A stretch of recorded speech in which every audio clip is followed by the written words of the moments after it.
নমস্কাৰ। আজি 2025 APSC পৰীক্ষা অনুষ্ঠিত হ'ল আৰু এয়া 2026 বৰ্ষত হৈছে, অৰ্থাৎ 2025 চনৰ যিহেতু APSC পৰীক্ষা 2026 চনত হৈছে, গতিকে APSC এক বছৰ পিছ পৰি আছে এই পৰীক্ষা কণ্ডাক্ট কৰাৰ ক্ষেত্ৰত। গতিকে আমি যিহেতু 2026 চনত পৰীক্ষাটো দিছোঁ, গতিকে যাতে খেলি মেলি নহয় তাৰ বাবে আমি 2026 বুলি ধৰিছোঁ, কিন্তু এই পৰীক্ষাটো 2025ৰ APSC পৰীক্ষা হয়, কিন্তু কণ্ডাক্ট কৰিছে 2026ত। ঠিক আছে, তেনেদৰে 2026ত যোনটো পৰীক্ষা আহিবলগীয়া আছে আগন্তুক, সেইটো 2027 চনত হ'বগৈ। তো সেইখিনি ডাঙৰ কথা নহয়। ডাঙৰ কথা এইটো যে আজি পৰীক্ষা দিলে আপোনালোকৰ বহুতৰে আশা কৰিছোঁ ভালেই হৈছে, আশা কৰোঁ বহুতৰে ভাল হৈছে, আৰু হয়তো কিছুমানৰ আশা কৰাৰ মতে হোৱা নাই, কিন্তু আপোনালোকে নিৰাশ হ'ব নালাগে। আপোনালোকে চেষ্টা কৰি যাওক, কাৰণ এইবাৰ যিহেতু পষ্ট সংখ্যা বহুত কম, কেৱল মাত্ৰ 78টা পষ্ট, অৰ্থাৎ 78টা পষ্টহে আছিল, আৰু যোৱাবাৰ তুলনাত যোৱাবাৰ আছিল 289টা পষ্ট। তো গতিকে যোৱাবাৰ কাট অফ যিহেতু মানে অলপ ল' হৈছিল, ল' মানে কি আৰু আপোনালোকে মানে বাকী যিমানখিনি হাই যাব বুলি কৈছিল তেনেকৈ হাই যোৱা নাছিল, লয়ে আছিল। কিন্তু এইবাৰ তুলনামূলকভাৱে অলপ যোৱা বছৰতকৈ বেছি হ'ব পাৰে, আৰু এইবাৰ পৰীক্ষাৰো হয়তো বহুতৰে ভাল হৈছে। আৰু এনেকুৱা হৈছে কিছুমানৰ পৰীক্ষা GS পেপাৰ 1খন ভাল হৈছে, কিন্তু GS পেপাৰ 2খন মানে তেওঁলোকে কোৱালিফাই হ'বলৈ সক্ষম হোৱা নাই। আমি বহুতক সুধি গম পাইছোঁ যে তেওঁলোকে সুধিছে যে 65 মাৰ্কছত কোৱালিফাই হ'ম নে নহয়, 64 মাৰ্কছ কৰিছোঁ, মই 28টা কাৰেক্ট হৈছে মোৰ ভাগৰ, মোৰ 3টা ভুল হৈ গ'ল, মই পাম নে নাই, এইবোৰ মানে কুৱেশ্যন মোক ফোন কৰি সুধিছে বহুতে। তো সেইটোৰ বাবে মই মানে গম পাইছোঁ, আৰু বহুতক সুধিও গম পাইছোঁ যে এইবাৰ GS2 পেপাৰখন, অৰ্থাৎ CSAT পেপাৰখন মানে তুলনামূলকভাৱে কম আহিছে মানে। ঠিক আছে, আৰু এনেকুৱা বহুত এক্সাম্পল পাব আপোনালোকে, কিছুমানৰ মানে 20-30 ওচৰা-ওচৰি হৈছে, কিন্তু মানে বহুত নেগেটিভো গৈছে। ঠিক আছে, তো তেনেধৰণৰ কথা। তো গতিকে তাৰে ওপৰত ডিপেণ্ড কৰিব যে GS2খনৰ ওপৰতো ডিপেণ্ড কৰিব যে কাট অফটো কিমান যাব, তুলনামূলকভাৱে বেছি হ'ব নে কম হ'ব। আৰু যিহেতু এইবাৰ পেপাৰখন মানে কি যোৱাবাৰ তুলনাত অলপ মানে সহজ বুলি ক'ব লাগিব, কিন্তু পৰীক্ষাত সহজ পেপাৰ নাথাকে, টান পেপাৰে থাকে, ক্ৰিটিকেল পেপাৰ থাকে। যদি GS পেপাৰখন 1 থাকে, তেতিয়াহ'লে CSATখন টান কৰি দিয়া হয়, কাৰণ মানে কাট অফটো যিহেতু মেইনটেইন কৰিব লাগে APSCয়ে।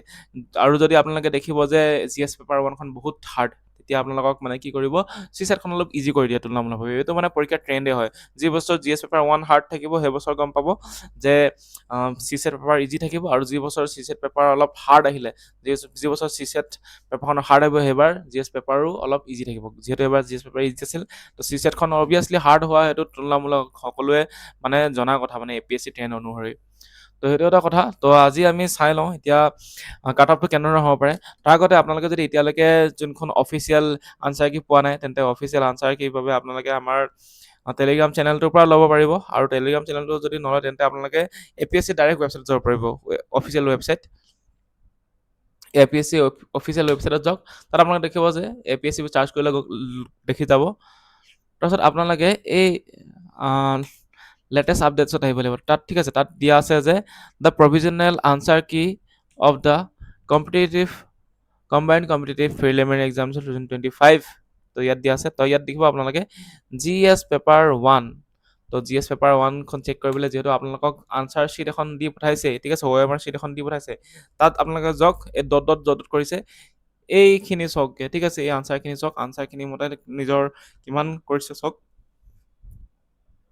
গোটেইকেইটা চিৰিজ দিয়া আছে। আপোনালোকে এইটো ভুল নকৰিব, কিছুমানৰ বোলে এতিয়া অথনি এজন মোৰ মানে ষ্টুডেণ্টে কৰিছে, কি কৰিছে, তেখেতৰ চিৰিজটো C হয়, কিন্তু তেখেতে মানে ভুলতে কৰি আছে, প্ৰথমবাৰ দিছে পৰীক্ষাটো, যিহেতু ইমান নাজানে, এৱেৰ নহয় পৰীক্ষাটোৰ প্ৰতি। তেওঁ কি কৰিছে, তেওঁ কৰি আছে মানে চিৰিজ এত, মানে তেওঁ আনচাৰ হিচাপ কৰি আছে। ঠিক আছে, তো তেওঁলোকক মানে গোটেইখিনি ভুল ওলাইছে, তো কৈছে মোক যে মইতো শুদ্ধকৈ কৰিছোঁ, কেনেকৈ মোৰ ইমান ভুল হৈ গ'ল। তো মোক চালোঁ, চাই গম পালোঁ যে তেখেতে কি কৰিছিলে, তেখেতে এই তেখেতৰ চিৰিজটো আছিল C আচলতে। ঠিক আছে, এই C চিৰিজ, কিন্তু মানে তেখেতে আনচাৰ চেক কৰি আছিলে চিৰিজ এৰ পৰা। তো তেনেধৰণৰ কথা। তো সেইটো চাই লওক ভালকৈ, আপোনাৰ চিৰিজটো কি হয়, সেইমতে আপোনালোকে আনচাৰটো চেক কৰক। আৰু ইয়াত দেখিব আপোনালোকে আনচাৰটো চেক কৰাৰ মানে কি, বোলে 1 নম্বৰটো শুদ্ধ হৈছে, ৰাইট চিন দিয়ক, 2 নম্বৰটো শুদ্ধ, ৰাইট চিন দিয়ক, 3 নম্বৰটো ভুল, এনেকৈ দি যাওক, 4 নম্বৰটো শুদ্ধ, 5 নম্বৰটো শুদ্ধ, 6 নম্বৰটো ভুল, 7 নম্বৰ ভুল, 8 নম্বৰ ভুল, আকৌ 9, 10, 11, 12 এনেকৈ যদি শুদ্ধ হৈছে। তো এনেকৈ কৰি কিনে আপোনালোকে কাউণ্ট কৰক যে আপোনালোকে কিমানটা শুদ্ধ কৰিলে। তাৰপিছত মাৰ্কছটো কেনেকৈ আমি হিচাপ কৰিম সেইটো দেখাই দিছোঁ। আপোনালোকে মাৰ্কছটো কেনেকৈ হিচাপ কৰিব, তো তাৰ বাবে আপুনি কৰিব লাগিব কি, মাৰ্কছটোৰ বাবে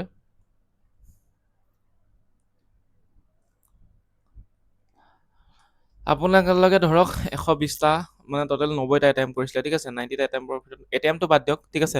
শুদ্ধ কৰিলে আপোনালোকে ধৰক 60টা, তাৰপিছত ভুল কৰিলে আপোনালোকে ধৰক 30টা, ঠিক আছে। তো কি হ'ব, ইয়াৰ এগেইনষ্টত আপোনালোকে 2 মাৰ্কছ এটাৰ এগেইনষ্টত 120 নম্বৰ পাব, কিন্তু তাৰ পৰা আপোনালোকে 30টা যে ভুল কৰিলে তাৰ পৰা ইনটো কিমান হ'ব 0.5, তাৰমানে 15 নম্বৰ আল্টিমেটলি আপোনাৰ ডিডাক্ট হ'ব।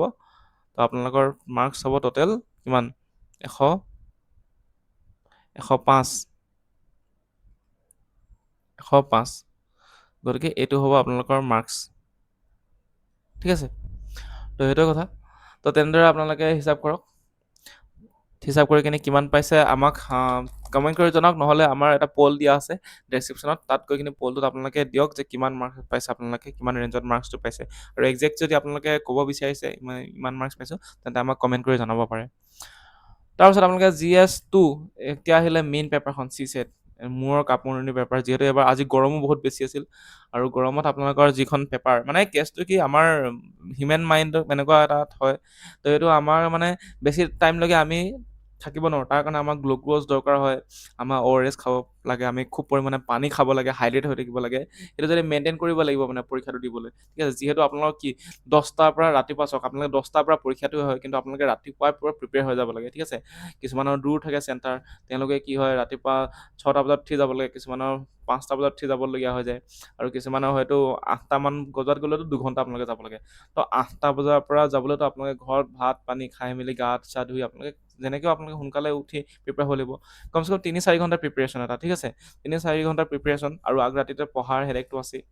3-4 ঘণ্টাৰ প্ৰিপেৰেশ্যন কৰি কিনে আপোনালোকে আকৌ 10টা বজালৈকে আকৌ 12টা বজালৈকে লিখিছে, একদম 2 ঘণ্টা, অলপো উঠিবলৈ টাইম নাই। আপোনালোকে যদি 100 নম্বৰ কৰিছে, তেন্তে আপোনালোকৰ কিন্তু উঠিবলৈ টাইম নাই, কিন্তু এইটো মানে মিছা কৈ লাভ নাই যে মই এনেই 100 নম্বৰ উঠাই দিলোঁ, ইমান ইজি নহয় পেপাৰ, আপোনালোকে পঢ়িব লাগিব ষ্টেটমেণ্টটো, ঠিক আছে। আৰু চিলি মিষ্টেক্স হোৱাৰ চান্স বহুত আছে যদি আমি ভালকৈ নপঢ়োঁ কথা কিছুমান, যিহেতু নট কাৰেক্ট বহুত কিছুমান কথা থাকে।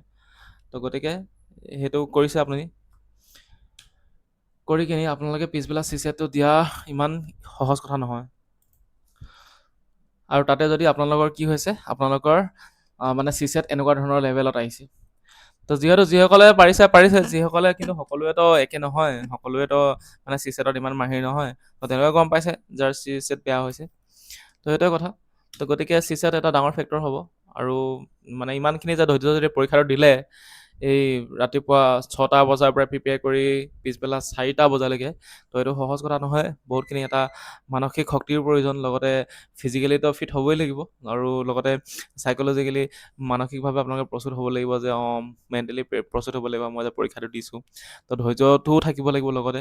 তো বহুতখিনি কথা জড়িত হৈ থাকে, অকল পেপাৰখন চাই মানে এনেকুৱা ধৰণৰ হয়, এতিয়া পেপাৰখন আমি পালোঁ, ঠিক আছে, পেপাৰখন পাই কিনি আমি এনালাইচিছ কৰি দিয়াটো মানে ইমান কি হয় সহজ কথা, কিন্তু পেপাৰ যিসকলে দিয়ে তেওঁলোকেহে গম পায় আচলতে, ঠিক আছে। পেপাৰ যিসকলে দিয়ে আচলতে তেওঁলোকে গম পায় যে কেনেকুৱা ধৰণৰ কি চিটুৱেশ্যনত দিব লাগে, কিমানখিনি মেণ্টেল, কিন্তু পেপাৰখন পাই কিনি একদম AC ৰুমত বহি পেপাৰখন ছল্ভ কৰি দিয়াটো মানে সেইটো একদম সহজ কথা। আৰু যেতিয়া আনচাৰটো আমি নেটত মাৰি কিনি যেতিয়া চাওঁ কৰোঁ, তেতিয়া মানে সদায় ইজি নিচিনা লাগে বস্তুটো, ঠিক আছে।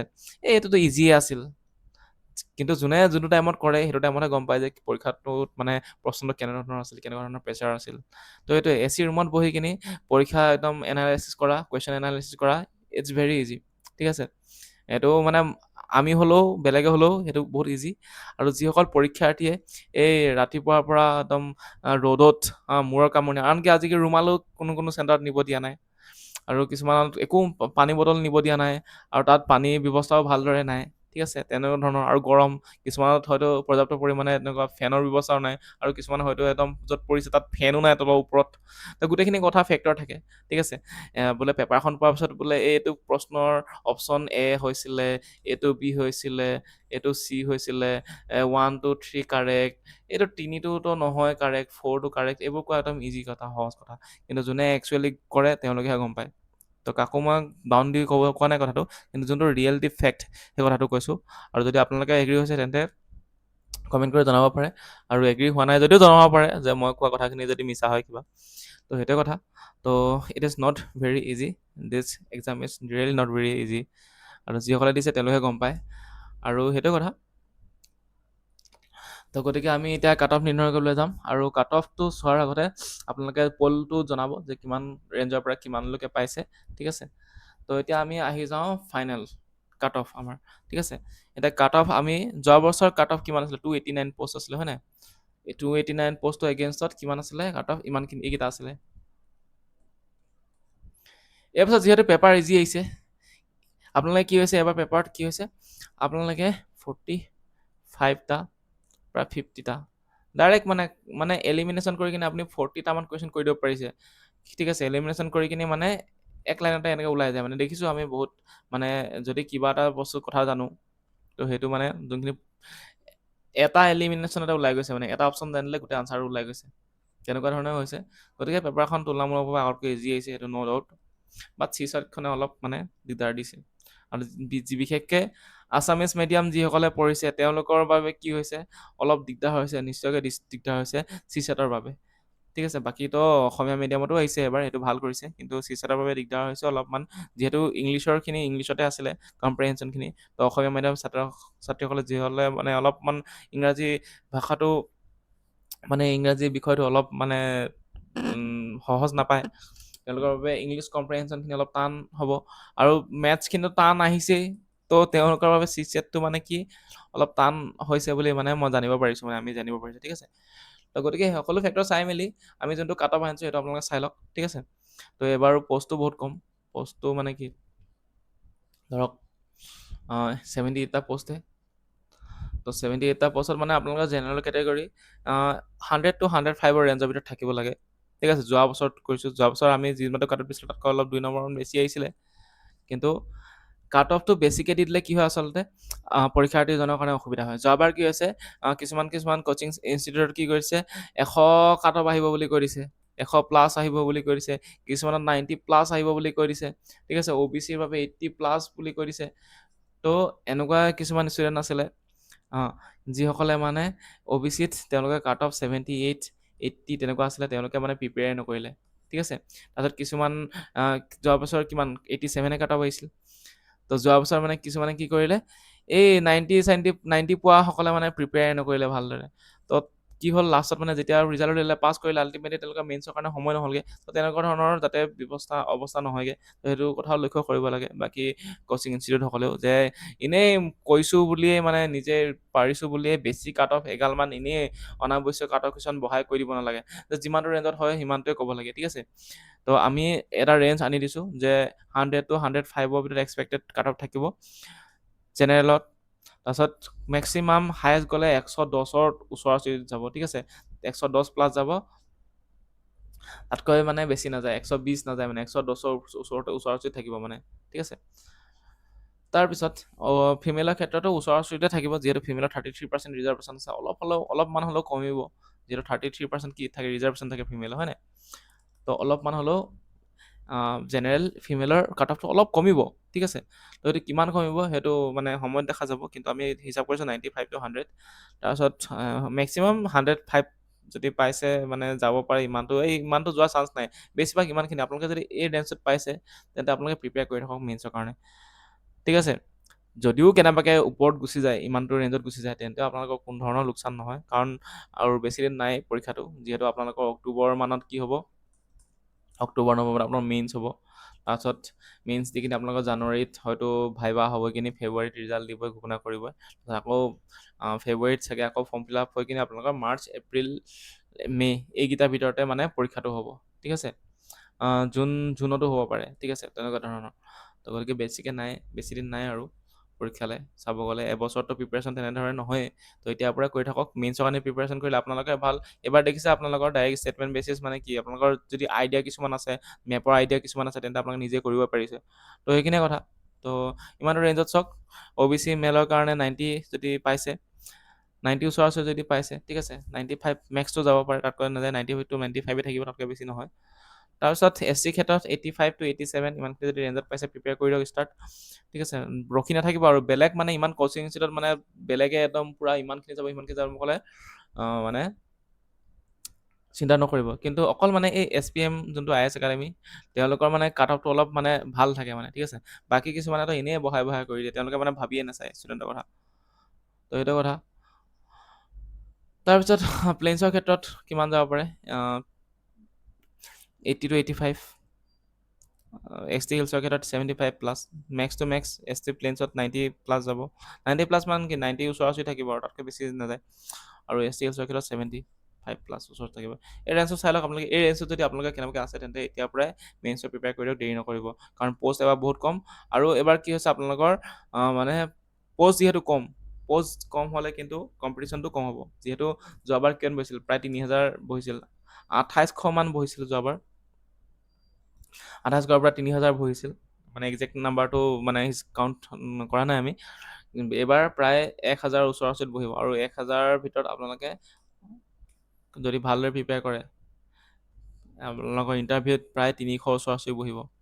এই 1000ৰ পৰা 300লৈ আহিবলৈ বহুত সহজ, ঠিক আছে, কিন্তু এই 41,000ৰ পৰা এই 1000ত আহিবলৈহে অলপ কষ্ট হয়, ঠিক আছে, কাৰণ 41,000 মানে আপোনালোকে কিমান থাউজেণ্ড বাইপাছ কৰিব লাগিব, 40,000 মানে পৰীক্ষাৰ্থীক এলিমিনেট কৰি আহিব লাগিব, এইটো বহুত টান প্ৰিলিমছটো, কিন্তু মেইনছটো তুলনামূলকভাৱে 1000ৰ পৰা 300 আহিবলৈ ইমান টান নহয়, তো গতিকে এতিয়াৰ পৰাই চেষ্টা কৰক, পাৰিব, আৰু ইমানটো ৰেঞ্জত আছে যদি প্ৰিপেয়াৰ কৰক, আৰু যদি আপোনালোকে একমত হৈছে তেন্তে কমেণ্ট কৰি জনাওক, যদি কিবা ভাল কমেণ্ট কৰিব বিচাৰে, আৰু আমাৰ পলটো আমি দি দিছোঁ তলত ডেছক্ৰিপশ্যনত লিংক, তাত আপোনালোকে পল কৰক কিমানখিনি পাইছে, আমি অলপ গম পাম কিমানখিনি পাইছে কিমানখিনি পোৱা নাই।